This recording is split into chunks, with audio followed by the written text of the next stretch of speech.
Squint यानी भेंगापन एक medical condition है जिसमें आंख एक दूसरे के साथ सही से अलाइन नहीं होती। इसका मतलब है कि दोनों आंख एक दिशा में देखने की बजाय अलग अलग दिशाओं में देखती है। स्क्विंट का ट्रीटमेंट इस बात पर निर्भर करता है कि आपको कौन से टाइप का स्क्विंट है, ये कब से है, कितना सिवियर है और आपकी आंख की विजन कैसी है। जब स्क्विंट बहुत सिवियर होता है तो सर्जरी ही एकमात्र समाधान होता है। बच्चे में यह सर्जरी आमतौर पर जनरल एनेस्थीसिया में करी जाती है, यानी कि बेहोश करके, जबकि बड़ों में सिर्फ आंख को सुन करके सर्जरी की जाती है। सर्जरी के दौरान सबसे पहले आंख को स्टेबलाइज किया जाता है और फिर स्ट्रॉन्गर मसल को काट कर पीछे लगाया जाता है ताकि उसका खिंचाव कम हो जाए। दूसरी ओर जो मसल वीक है उसे काट कर आगे लगाया जाता है जिससे उसका एक्शन मजबूत हो जाए। पूरी सर्जरी में लगभग 1 से 2 घंटे का समय लगता है। सर्जरी के बाद अगले दिन से आप मोस्टली काम कर सकते हैं। शुरुआती कुछ दिनों में हल्की रेडनेस, चुभन या पानी आने की शिकायत हो सकती है जो धीरे धीरे खत्म हो जाती है। लगभग 3 से 4 दिन में आप अपने नॉर्मल रूटीन में लौट सकते हैं। ये समझना बहुत जरूरी है कि स्क्विंट सर्जरीज का विजन से कोई संबंध नहीं होता। आपकी नजर उतनी ही रहती है जितनी सर्जरी से पहले थी। सर्जरी के अगले ही दिन से लगभग 80 to 85% तक आंख सीधी हो जाती है। बाकी 15% सुधार अगले 15 से 20 दिन में आ जाता है। ये सर्जरी पूरी तरह से सेफ है और इसे डे केयर बेसिस पे किया जाता है, यानी मरीज को उसी दिन छुट्टी मिल जाती है। सर्जरी के बाद आपको 1 महीने तक आंखों में दवाइयां डालनी होती है। कई बार सर्जरी के बाद बेहतर परिणाम के लिए डॉक्टर कुछ आई एक्सरसाइज करने की सलाह भी देते हैं। स्क्विंट सर्जरी की सही उम्र इस बात पर निर्भर करती है कि आपको स्क्विंट किस प्रकार का है। कुछ मामलों में सर्जरी बचपन में ही जल्दी कर देनी चाहिए, जबकि कुछ में एडल्टहुड में करना सही होता है।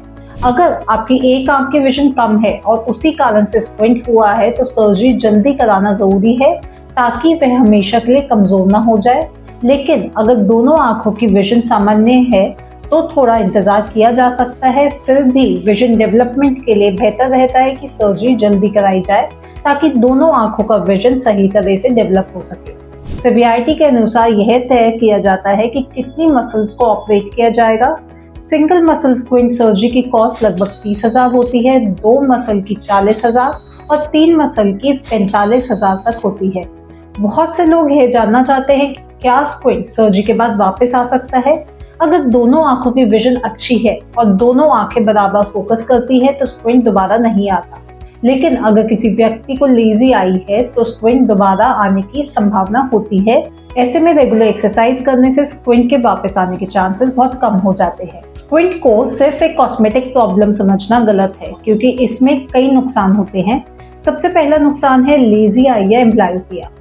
नॉर्मली हमारा ब्रेन दोनों आई से आई 2D इमेजेस को मिला के एक 3D इमेज बनाता है, लेकिन स्क्विंट वाले लोगों में दोनों आंखों की इमेजेस अलग अलग होती हैं जिन्हें ब्रेन मिला नहीं पाता। बच्चों में इस कंफ्यूजन से बचने के लिए ब्रेन स्क्विंटेड आई की इमेज को इग्नोर करने लगता है, जिससे वह आई धीरे धीरे कमजोर हो जाती है, जिसे कहते हैं एम्ब्लायोपिया या लेजी आई।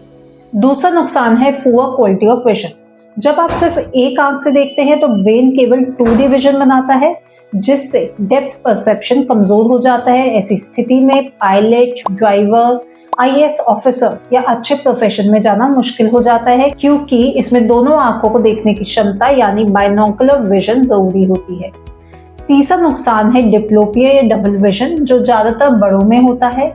जब दोनों आंखें अलग अलग इमेजेस बनाती हैं और ब्रेन उनको फ्यूज नहीं कर पाता तो व्यक्ति को 2 चीजें दिखाई देती है। इससे फोकस करने में दिक्कत होती है और रोजमर्रा की जिंदगी प्रभावित होती है। इसलिए स्क्विंट को सिर्फ कॉस्मेटिक इशू मानकर नजरअंदाज ना करें। यह आंख में कोऑर्डिनेशन, कॉन्फिडेंस और लॉन्ग टर्म विजन हेल्थ पर गहरा असर डाल सकता है। अगर आप भी स्क्विंट सर्जरी करवाना चाहते हैं तो आज ही आई मंत्रा में हेल्पलाइन नंबर पे कॉल करके फ्री चेकअप बुक कर सकते हैं।